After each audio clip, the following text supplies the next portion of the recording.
Keberadaan perasaan yang sedemikian banyak jenis-jenisnya muncul padam, dan yang padam tidak muncul lagi, tidak pernah muncul lagi, seperti arus listrik ini yang telah berpijar satu kali kemudian padam.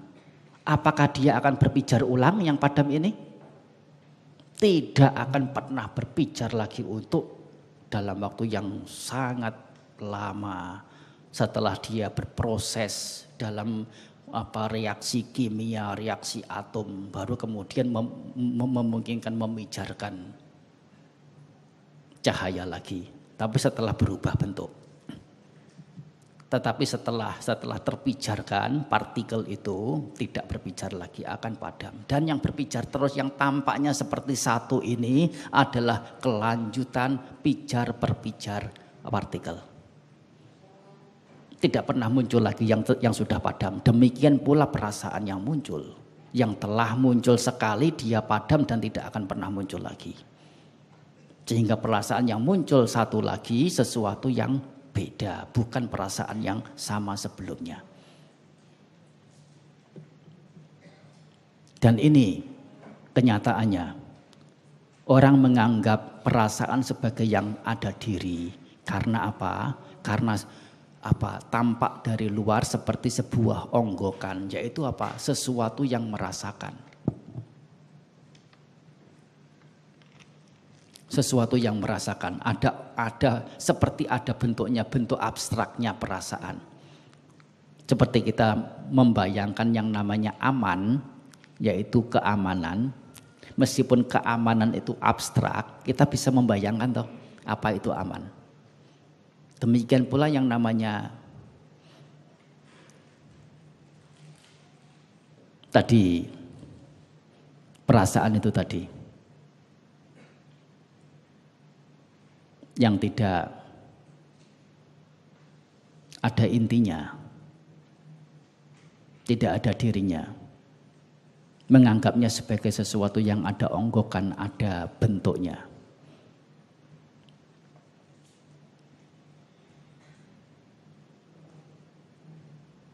Dan karena menganggap sebagai yang ada onggokan, ada bentuknya inilah, dia tidak bisa melihat keberadaan perasaan sebagai yang nyata. Menganggap bahwa dalam perasaan atau dalam perasaan ada diri. Dalam diri ini ada perasaan. Melihat perasaan sebagai diri, sebagai aku, dan melihat diri ini sebagai yang memiliki atau mempunyai perasaan. Punya pandangan keliru. Sewaktu satu perasaan muncul dengan anggapan keliru bahwa perasaan ini adalah aku, diriku, milikku, boleh untuk punya cara pandang seperti itu. Silakan. Bahwa perasaan yang muncul ini di sana ada aku, ada inti, ada esensi, ada diri. Silakan. Tetapi tadi dikatakan perasaan ini kekal atau tidak kekal? Tidak kekal. Dan yang telah muncul, padam, apakah muncul balik lagi? Tidak. Sehingga kalau perasaan yang muncul itu yang dikatakan di sana ada aku, ada diri, ada inti, ada esensi. Kalau perasaan yang muncul jenis itu padam, akunya ikut padam tidak? Tentu esensinya di dalamnya itu akan ikut padam. Dan kemudian muncul satu perasaan baru lagi, bukan sesuatu yang telah padam itu muncul lagi, tapi sesuatu yang baru, perasaan baru yang muncul. Di situ kemudian tampak baru lagi, tampak sebagai yang ada ata, yang ada diri, yang ada esensi. Itu yang dikenali sebagai yang ada diri dalam perasaan. Tetapi berikutnya perasaan yang itu lagi yang muncul, padam lagi, yang namanya ata, yang melekat, yang tampak di perasaan jenis itu, padam, ya sudah selesai. Dan ini kemudian Atta yang tampak di perasaan tidak lain adalah sesuatu yang muncul, padam, muncul, padam, muncul, padam. Apabila keberadaan atta itu muncul, padam bersamaan dengan keberadaan ketidakkekalan bentukan-bentukan itu, masih absahkah perasaan itu dikatakan ada diri, ada inti, ada esensinya?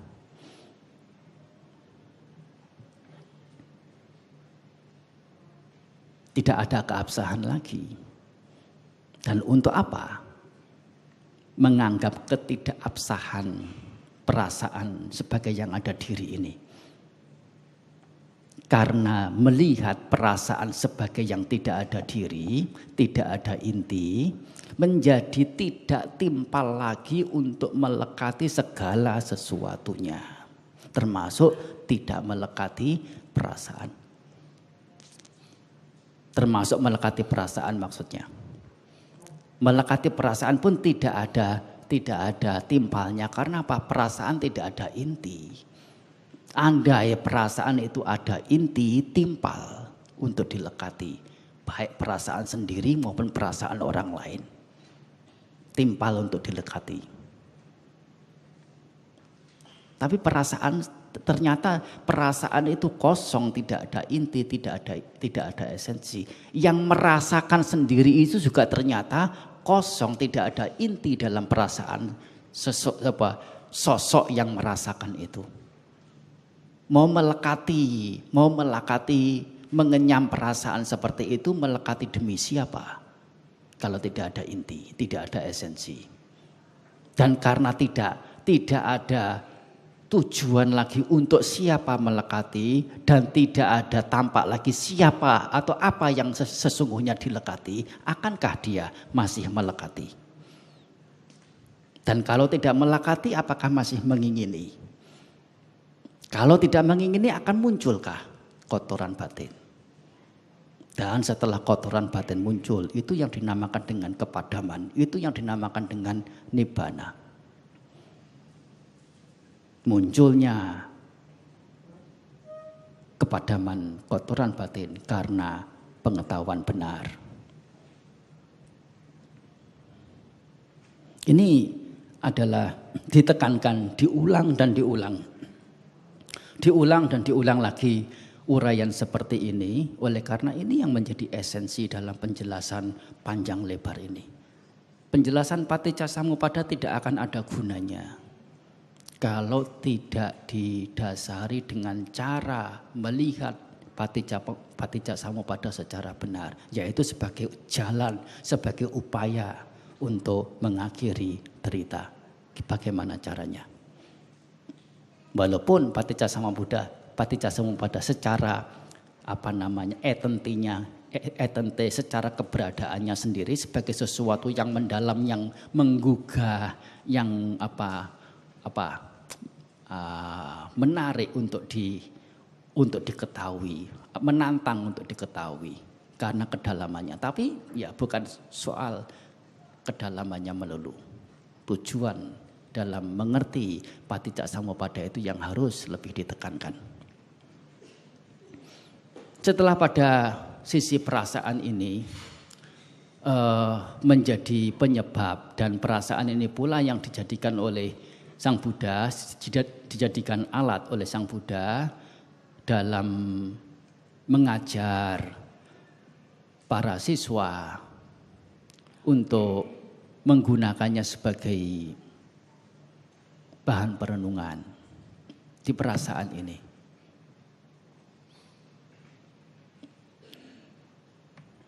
Jadi keberadaan perasaan baik yang dari sisi, ya perasaan ada 3. Menyenangkan, suka, tidak menyenangkan, duka, dan netral atau kama suka.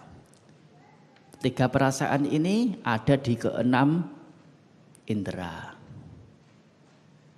Dan keseluruhannya itu ya ada yang diawali atau ada yang disebabkan oleh kotoran batin, dan ada yang disebabkan oleh bukan kotoran batin. Dan itu ya dibedakan menjadi 3 menurut waktunya. yang lampau, yang akan datang, dan yang sekarang ini.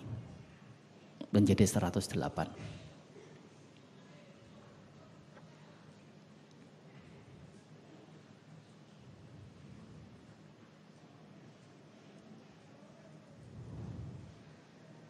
Dari perasaan, dikatakan perasaan sendiri muncul karena apa? Karena ada kontak. Kontak itu apa?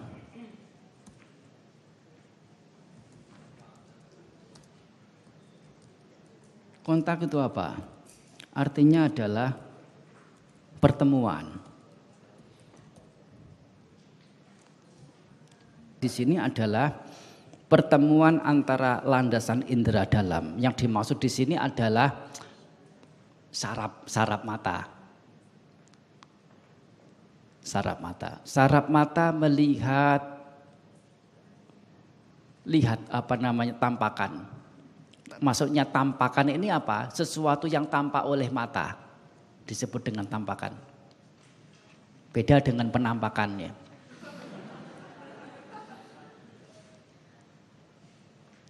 Sebetulnya penampakan bukan begitu maksudnya. Penampakan ya itu semacam performance, itu penampakan dalam bahasa Inggris.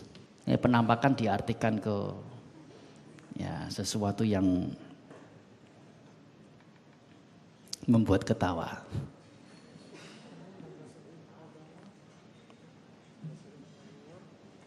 Di sini ada 3 faktor yang bertemu, yaitu syaraf indera, yaitu indera penglihat bertemu dengan tampakan, dan di situ ada yang namanya indera pengetahu atau cita atau winyana. Dalam hal ini kalau pengetahu di sisi penglihatan disebut dengan cakku winyana.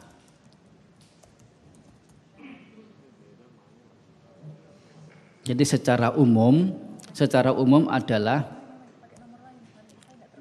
pertemuan antara landasan indera dalam, misalnya indera penglihat, indera telinga, indera pendengar, indera pencium dan sebagainya. Bertemu dengan apa? Bertemu dengan objek-objek, yaitu tampakan, yaitu suara, yaitu bau-bauan. Nah, itu adalah objek-objeknya. Dan di situ harus ada satu lagi yang namanya winyana atau pengetahu. Winyana di sini artinya pengetahu.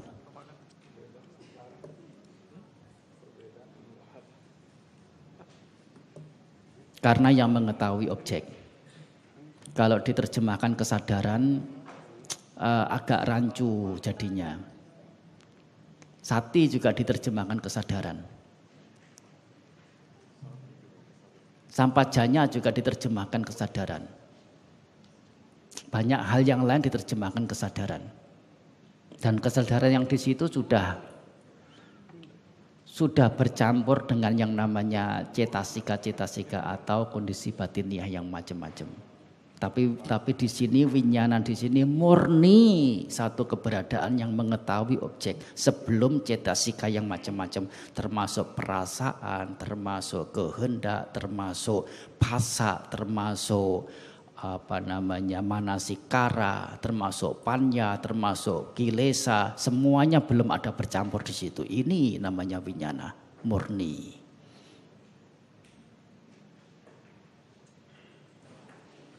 Jadi perasaan ini ada sebabnya. Sebabnya adalah pertemuan itu sendiri. Mengapa sampai ada pertemuan? Ada phasa. Phasa ini tentu ada 6 jenis.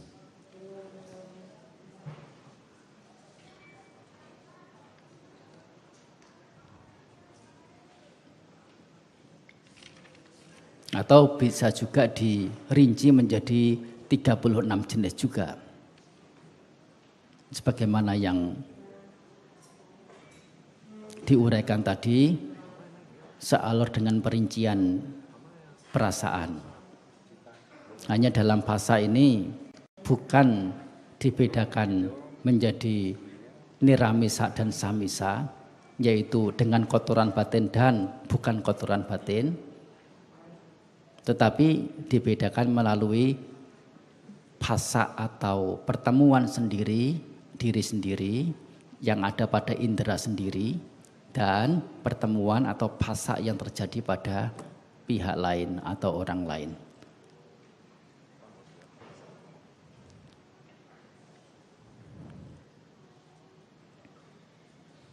Ya, phasa ini dikalikan 2 menjadi 12.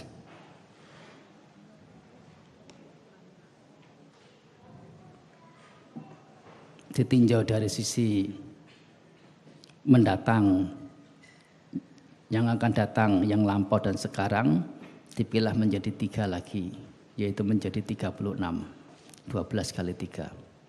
Pertemuan atau phasa ini muncul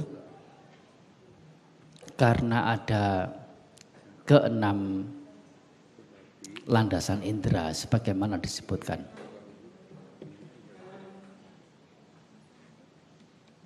Kalau tidak ada indera penglihat, bagaimana bentuk itu bisa dilihat, bagaimana tampakan itu bisa diketahui. Bagaimana suara-suara bisa didengar kalau tidak ada indera pendengar.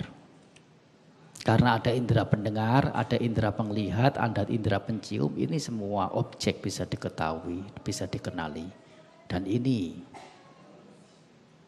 ada indera penglihat, ada indera pendengar, ada indera pencium, ada indera pengecap, ada indera peraba, dan ada indera pemikir atau indera pengetahu.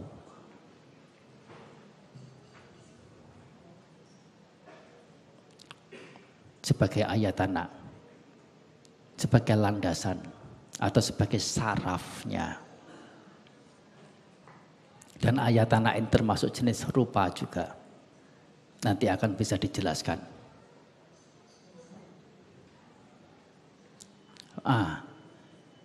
Ada salayatana, ada landasan indera ini karena apa? Landasan indera itu ayatana. Ya. Berikutnya adalah tentang keberadaan landasan indera ini. Kemunculannya itu bukan ya tahu-tahu ada, muncul karena sebab ada salayatana. Mengetahui salayatana ini ada, mengetahui indera, landasan indera ini ada, dan tahu keberadaan landasan indera ini juga ada penyebabnya. Bahwasanya ada batin dan bentuk, atau batin dan materi, nama dan rupa sebagai penyebab munculnya landasan indera. Apabila nama dan rupa ini tidak ada, batin dan jasmani atau materi ini tidak ada, mungkinkah landasan indera ini menjadi ada? Tidak ada, tidak bisa ada. Dan dikatakan di sini batin dan materi, nama rupa sebagai sumber, sebagai sebab munculnya landasan indera. Nama di sini maksudnya apa? Nama di sini adalah kumpulan kondisi-kondisi batinia, kecuali winyana, kecuali indera pengetahu. Apa yang disebutkan di situ yaitu wedana atau perasaan, sanya atau pengerti.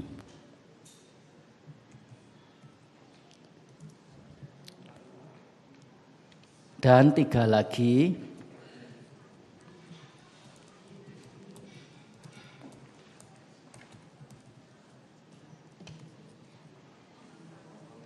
ada 5 hal, yaitu perasaan, wedana, sanya, pengerti, phasa, pertemuan atau kontak, cetana, kehendak, manasikara, penimbangan. Nah, Mengapa ada 5? Padahal kan sebetulnya ada 3 saja, yaitu wedana, sanya, dan sangkara.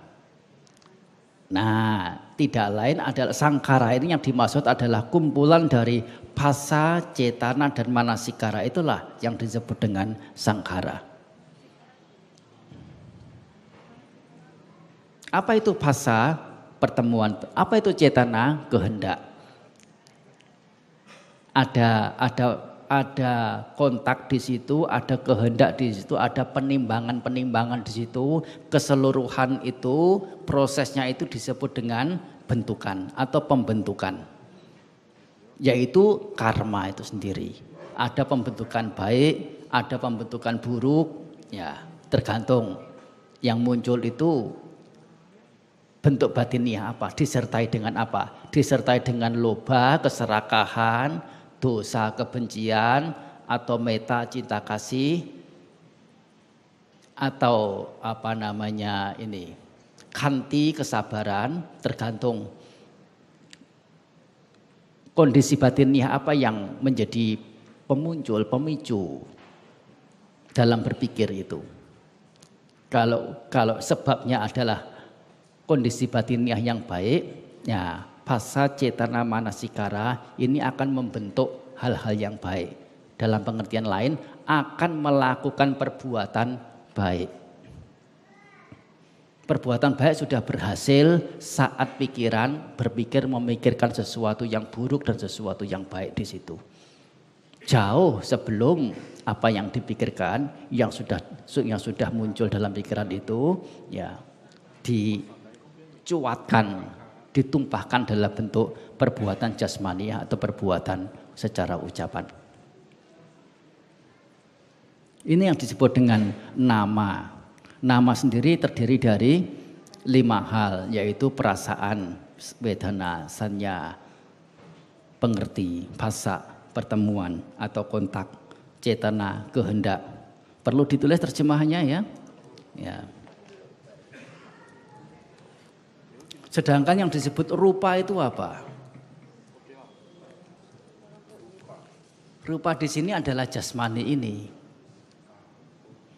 Tapi jasmani tadi dikatakan ada 1 atau ada berapa? Ya, 1 kesatuan. Di dalamnya terdiri dari faktor-faktor pembentuknya. Secara umum ada 4, yaitu unsur padat, unsur cair, unsur udara, dan unsur panas. Tetapi masih ada unsur-unsur, namanya itu unsur-unsur yang bergantung.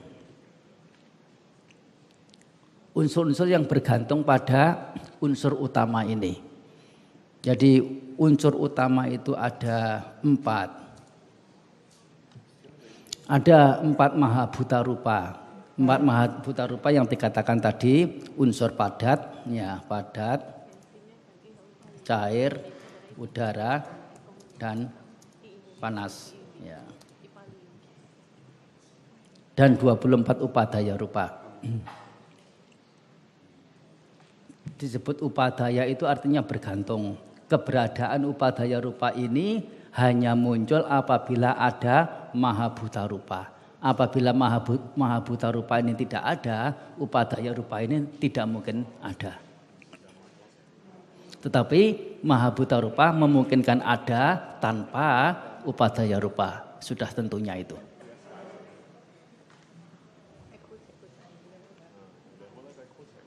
Apakah perlu ditunjukkan upadaya rupa itu apa saja? Ya, saya menanyakan supaya saya tidak ngomong sendiri, ini terlalu rinci, itu tidak perlu dan sebagainya. Ya. Upadaya rupa ini dipisah-pisah lagi, yaitu yang disebut dengan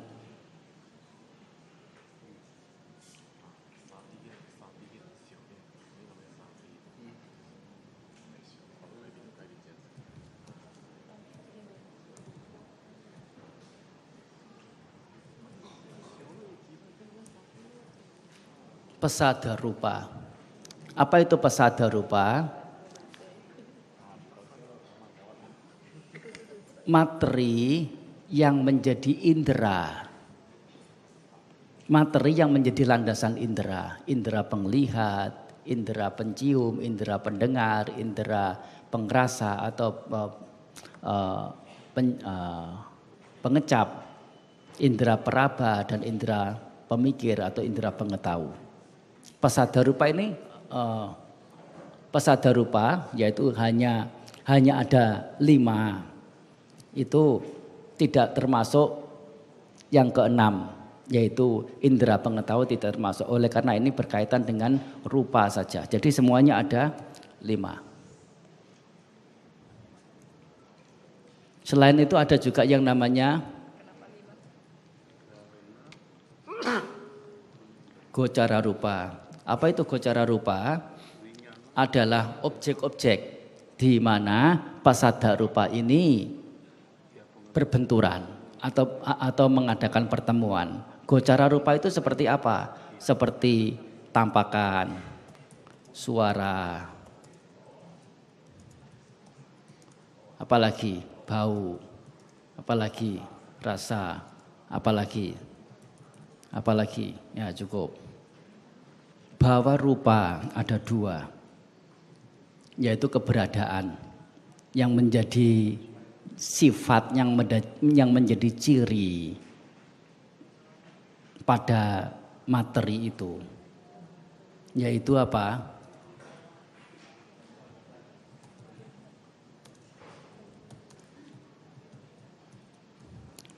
Sebagai yang wanita dan sebagai yang lelaki. Masih ada yang namanya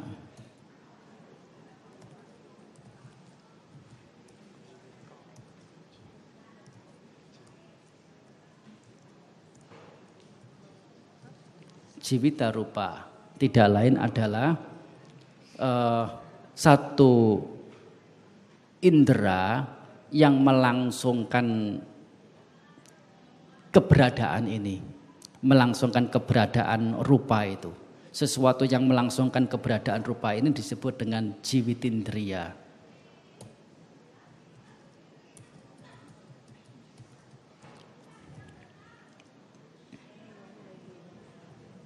Ada juga yang disebut dengan hadaya rupa, yaitu tempat di mana winyana atau pengetahui ini mengetahui objek. Yang dalam hal ini sering disebutkan ya keberadaannya itu ada di jantung ini. Jantung ini dikatakan sebagai tempat di mana winyana atau pengetahui ini mengetahui objek. Bagaimanapun ini tidak lain adalah disesuaikan dengan cara masyarakat pada waktu itu berpikir. Sewaktu ya merasa sedih, sewaktu kaget, sewaktu gembira, yang paling bergejolak adalah dadanya sini.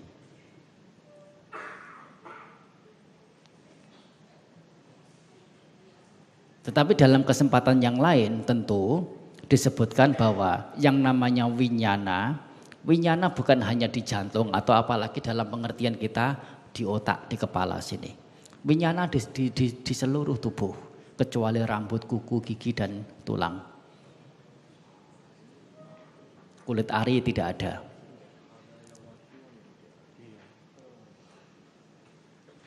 Di kulit jangatnya baru ada.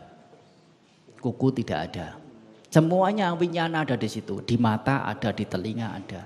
Sewaktu jempol kaki kita sakit,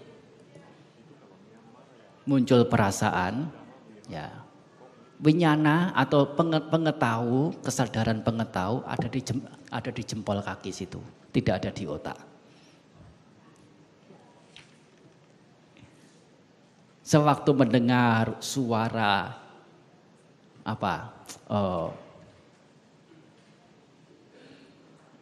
suara gosip-gosip yang tidak menyenangkan,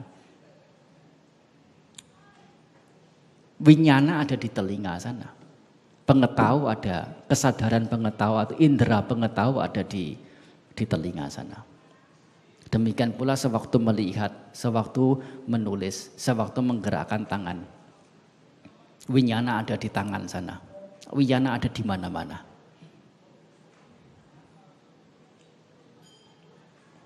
Dan ini adalah tentang hadaya rupa. Disebut dengan ruang. Dalam tubuh ini menempati yang namanya materi, ini menempati sesuatu yang namanya ruang. Tanpa ruang, ya tidak mungkin materi ini bisa ada, bisa bertempat, sadar atau tidak sadar. Dan keberadaan ruang sampai bisa disadari oleh orang yang 2600 tahun yang lalu hidup, luar biasa. Bahwa ada ruang. Ruang ini sesuatu yang bisa dikenali. Biasanya kita tidak mengenali yang namanya ruang ini.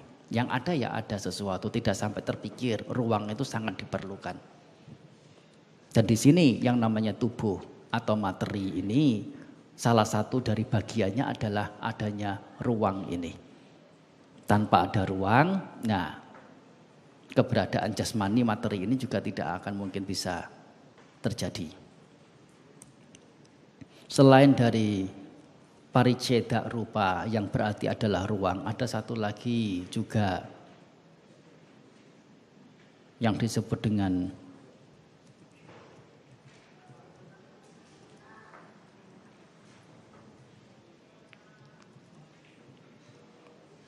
ahara rupa.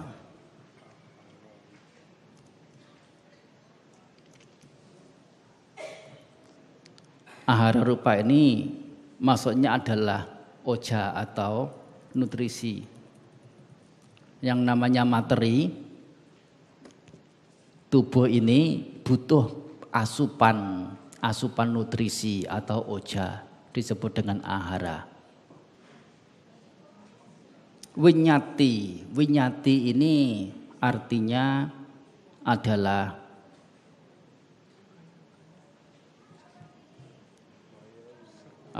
gerak, berpindah atau bergerak. Karena ada gerakan secara jasmania, gerakan secara ucapan, tubuh ini menjadi berlangsung. Ada fungsi gerak, ada keberadaan gerak, baik gerak secara jasmania maupun gerak secara ucapan. Ucapan bagaimana dikatakan ada gerak? Kalau tidak ada gerak tidak mungkin kata demi kata atau huruf demi huruf itu tersusun sedemikian rupa dan kemudian ya satu persatu tersusun muncul secara rapi. Itu karena apa? Karena ada gerak. Termasuk juga jasmani ini. Nah, sewaktu menggerakkan kaki, tangan, menggerakkan tubuh dan sebagainya. Nah, di situ bisa berlangsung karena ada winyati atau fungsi gerak dari tubuh.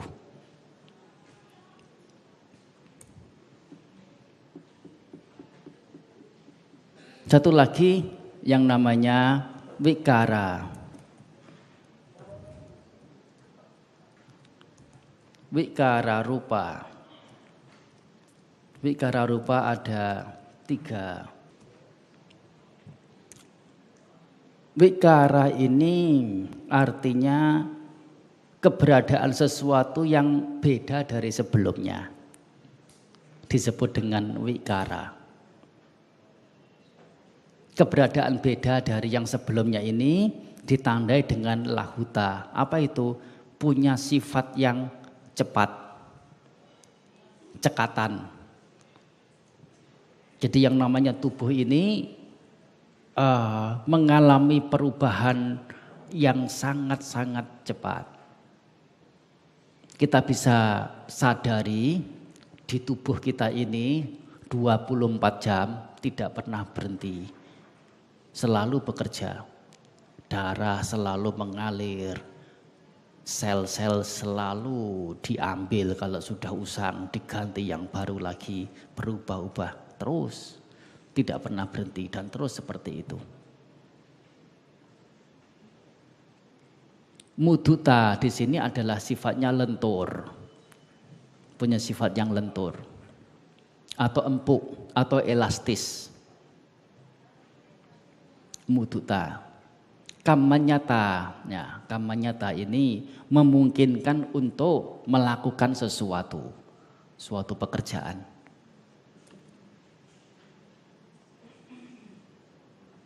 Ini semua karena ada keberadaan yang bisa beda dari yang sebelumnya. Disebut dengan wikara.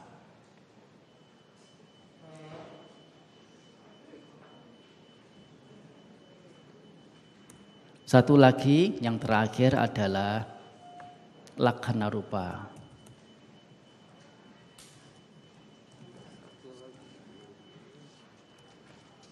Apa laksana di sini?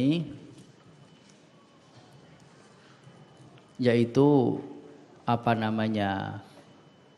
penimbunan atau akumulasi yang disebut dengan upacaya, santati atau keberlangsungan, kemudian penuaan atau menjadi renta, menjadi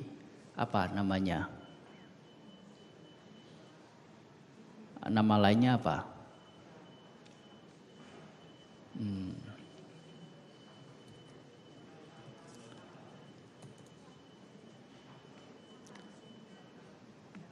Lupa bahasa Indonesianya. Ya, menjadi usang, menjadi tua itulah.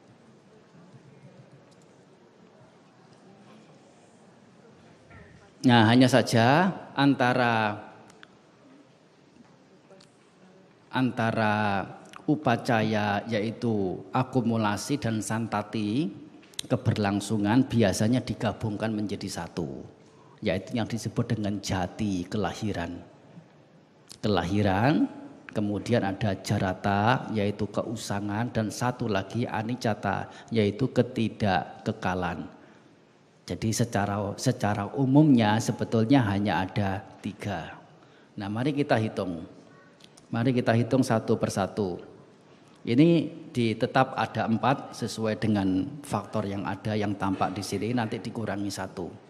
Jadi 4 ditambah 3, 12 ya, tambah 2 lagi. 4 ditambah 3, 7. 7 tambah 2, 9. 10, 11 ya. 12, 13, 15 ya. 15 tambah 5, 20. Tambah 5, 25 ya. Ya, tambah 4, 29. Dikurangi 1, 28. Ya.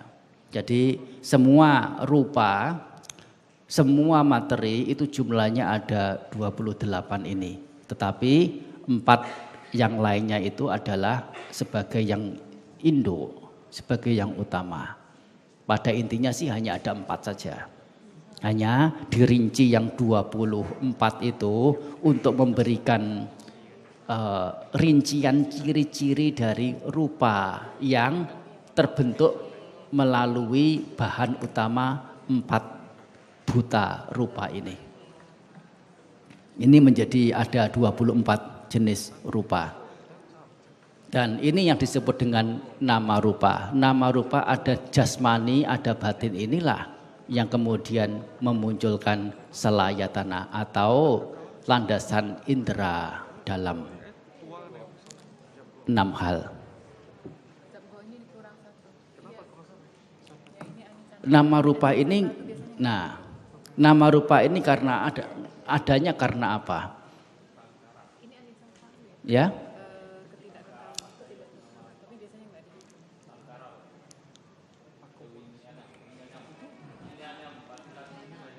Ya. Nama rupa ini ada, jasmani ada, batin ada, karena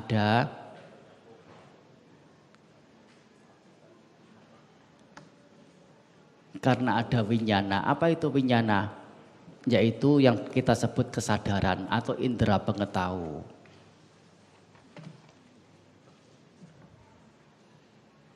Batin dan jasmani. Yang disebut di sini adalah ya caku winyana, sota winyana, gana winyana, jiwa winyana, kaya winyana, dan mano winyana. Kelima winyana ini dimaksudkan winyana. Walaupun ya kata winyana ini juga dimaksudkan adalah patisandi winyana, yaitu pengetahu atau kita mengatakan kesadaran yang muncul di dalam rahim seorang ibu yang pada awal pertama dikatakan hamil mengandung. Karena ya kalau tidak ada winyana ini yang muncul di rahim ibu, tidak akan mungkin muncul nama dan rupa, batin dan jasmani. Dan kalau tidak ada winyana ini, tidak ada kesadaran ini, tidak ada indera pengetahuan ini tidak berlangsung, nama rupa juga tidak akan mungkin berlangsung.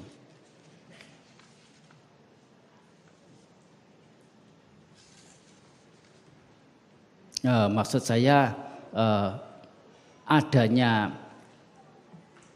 winyana inilah sebagai permulaan atau sebagai sebab batin dan jasmani ini muncul atau berlangsung.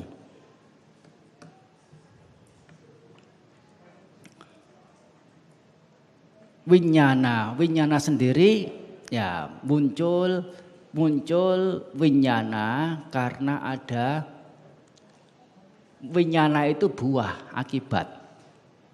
Sudah akibat. Jadi winyana itu sebagai akibat. Termasuk apa? Termasuk di sini bisa dikategorikan sebagai jati atau kelahiran. Kata winyana di sini. Dan kelahiran itu karena apa? Tadi di awal tadi dikatakan. Karena perbuatan. Disinilah fungsi perbuatan. Yaitu apa?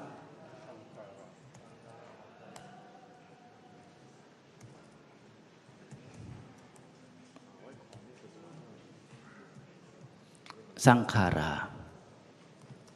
Sangkhara yaitu bentukan, tidak lain adalah tadi apa sangkhara itu? Sangkhara adalah bergabungnya tiga hal, yaitu pertemuan, yaitu kontak, ada kehendak, ada pertimbangan. Ketiganya ini disebut dengan sangkhara. Sing secara umumnya sangkhara atau bentukan inilah yang disebut dengan perbuatan. Nah, perbuatan ini dibedakan menjadi tiga. Perbuatan secara jasmaniah, perbuatan secara ucapan, dan perbuatan secara batiniah. Di sini perbuatan-perbuatan ada karena kotoran batin. Dan salah satu sumber dari kotoran batin ini utamanya adalah ketidaktahuan.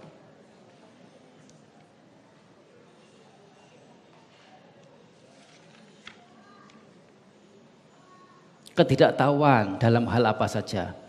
Di sini maksud ketidaktahuan adalah apa? Atau awija di sini. Ketidaktahuan di sini karena tidak mengetahui derita. Ketidaktahuan di sini maksudnya tidak tahu sumber derita. Tidak tahu di sini artinya tidak tahu, tidak ada pengetahuan pada akhir derita. Dan tidak tahu di sini adalah ketidaktahuan pada jalan menuju akhir derita.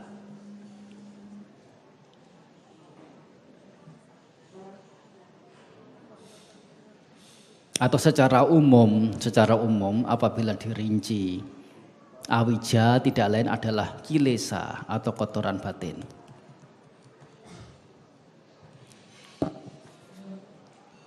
Kilesa kotoran batin, disebut kilesa karena mengotori batin.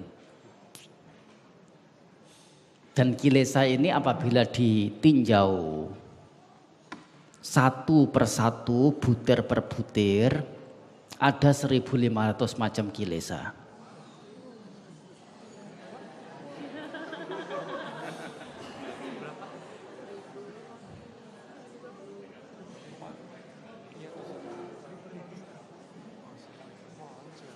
Dan ini yang menyelimuti seluruh batin dan jasmani.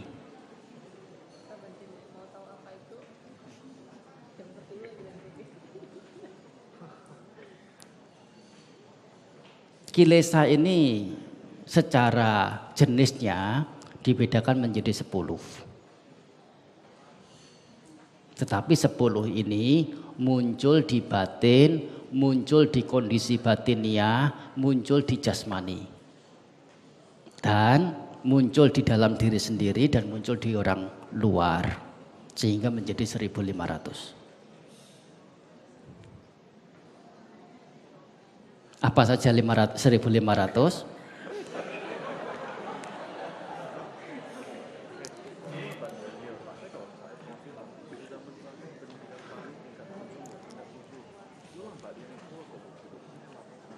Sepuluh macam kotoran batin, yaitu apa?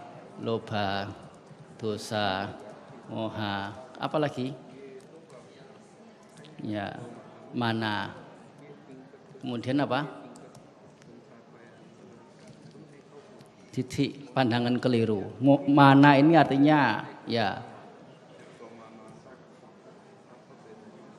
penilaian diri.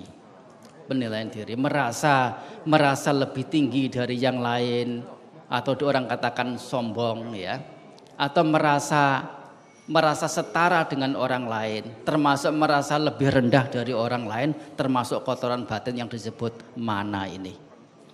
Jadi 10 jenis kotoran batin itu adalah loba keserakahan, dosa, kebencian, moha, mana,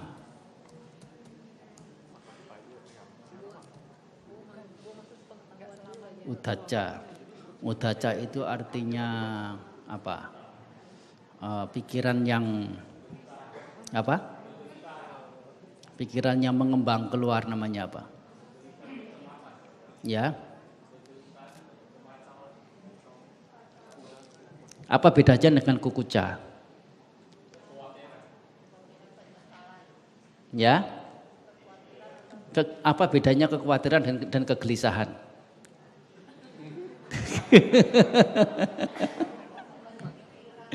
Nah, banyak pikiran itu maksudnya udaca. Mengembang kemana-mana maksudnya udaca. Gelisah ya kacau ya apa tadi? Tadi bilang apa? Galau.